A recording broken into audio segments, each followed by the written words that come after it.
Because it's not decoding anymore, the chatter stops. And at first I was shocked to find myself inside a silent mind, but then I was immediately captivated by the magnificence of energy around me. And because I could no longer identify the boundaries of my body, I felt enormous and expansive. I felt at one with all the energy that was, and it was beautiful there. Then all of a sudden, my left hemisphere comes back online and says to me, hey, we got a problem, we got to get some help. So it's like, okay, I've got a problem. But then I immediately drifted right back into the consciousness, and I affectionately referred to this space as La La Land. It was beautiful there. Imagine what it would be like to be totally disconnected from your brain chatter that connects you with the external world.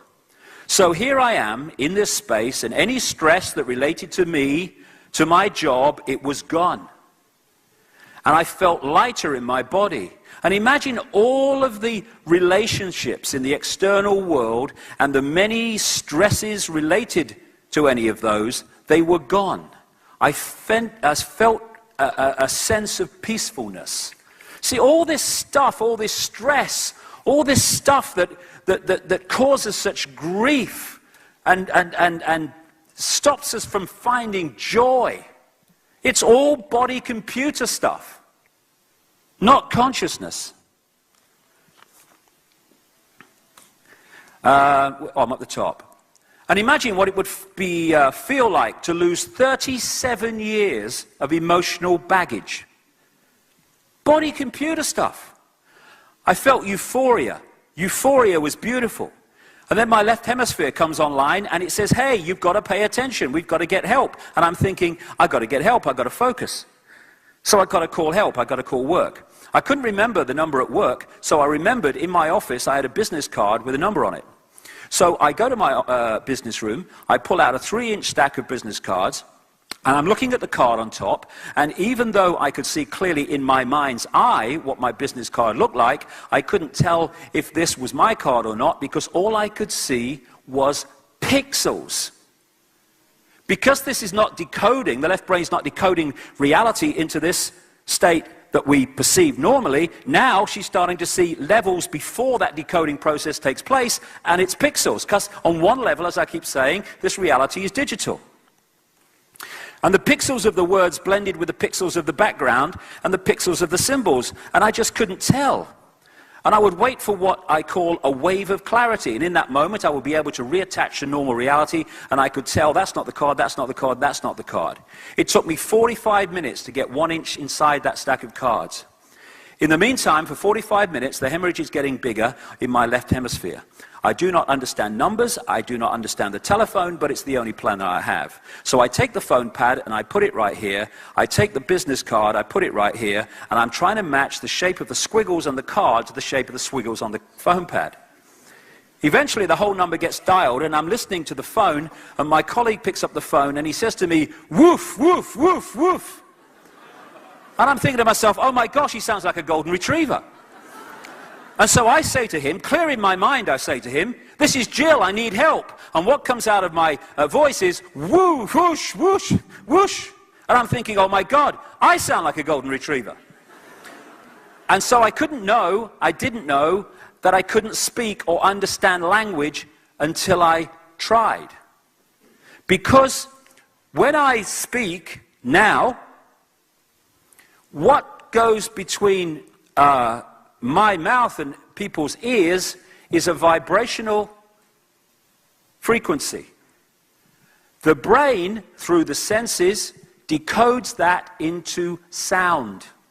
And decodes it, the left brain, decodes it into language. When it ceases to do that, we sound like a golden retriever because the process of decoding is not working as it should. And Jill Bolte Taylor, thank goodness, made a full recovery. And if you go onto the internet and you put her name in, there's a 20-minute video in which she tells her story. She tells it very well indeed, because it gives so many insights into the nature and illusory nature of reality which she experienced. So when the two are working in unison, that's perfect. And when we take psychoactive drugs, that opens channels that are not normally open, and we have senses of reality that we don't normally experience. This is the key to the conspiracy on this level. So I asked Neil Haig to put soldiers across the entrance to the left brain, because that's what this society is doing. It's trying to hold us in the left brain state of reality, and so we do not access to the extent that we should this level of the side of the brain, which takes us out into another awareness. And, you know, when I talk at events like this, which attract people who are, at the very least, opening their minds, because we're all opening our minds, because it's a process, I just give it as I see it. But when I talk at places like the Oxford University, which I spoke at last year, I think it was last year, I'm talking to these elite Oxford students, thinking, how do I put this in baby steps so these people are going to get it? Serious. And I went there and I put it in baby steps, and some of them still didn't even get it, what I was trying to get across. Why? Because they are absolutely stuck in that.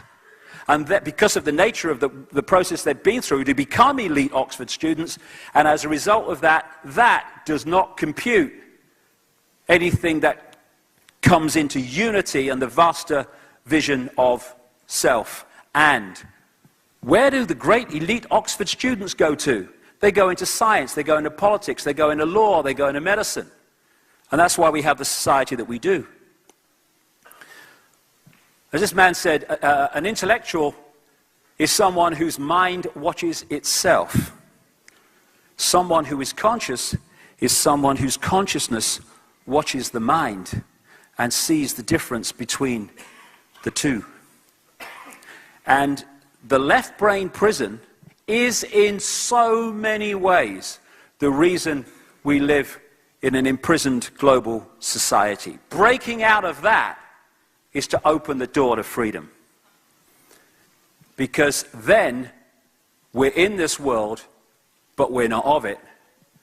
And because that state is so different to the current norm, that's why those people stand out as they do. René Descartes, the French mathematician and philosopher, defining who we are, said, "I think, therefore I am." I would take that further and say, on that level of mind, it's "I compute, therefore I am." But there's another level beyond that which we'll come to. And so, because the body is a computer, especially vulnerable when it's disconnected from consciousness, it can be programmed. And what the population of the world is being subjected to all the time from within the inner sanctum of this conspiracy, beyond the Bushes and the Obamas, the people you never see, they know how this system works and they structure society to exploit it. And therefore we're being subjected constantly to mass hypnosis, getting us to see the world in a certain way by programming the way the brain reads reality. This guy, Paul McKenna, I'm sure he's known in Australia, he's known in Britain very much, and also increasingly in America. And he's made his name by getting people onto television programs who have phobias and all the other stuff. And at the end of the program, when he's taken them away and done certain things to them, they either have much less extreme phobia or no phobia at all. And what he's doing, in effect, is deleting the hard drive. He's deleting the program in the mind that manifests as that phobia. This is how extreme it can get. On this program, Top Gear, very, very popular in Britain, they had Paul McKenna on, he's in the background there, and they had this guy, Richard Hammond, here, and they took him out, and Richard Hammond thought he was just going to take this Paul McKenna around the track in a car. But what he couldn't remember, because that's what happens with mind control, is that Paul McKenna had told his mind, or hypnotized his mind, that every time he said a certain word or flicked his fingers, this guy, Richard Hammond, was just going to go unconscious. And then he would be told things, and then he would react. So they're standing outside this car, and they're just chatting away normally, and suddenly McKenna says whatever he said, key word, trigger word, and Hammond goes,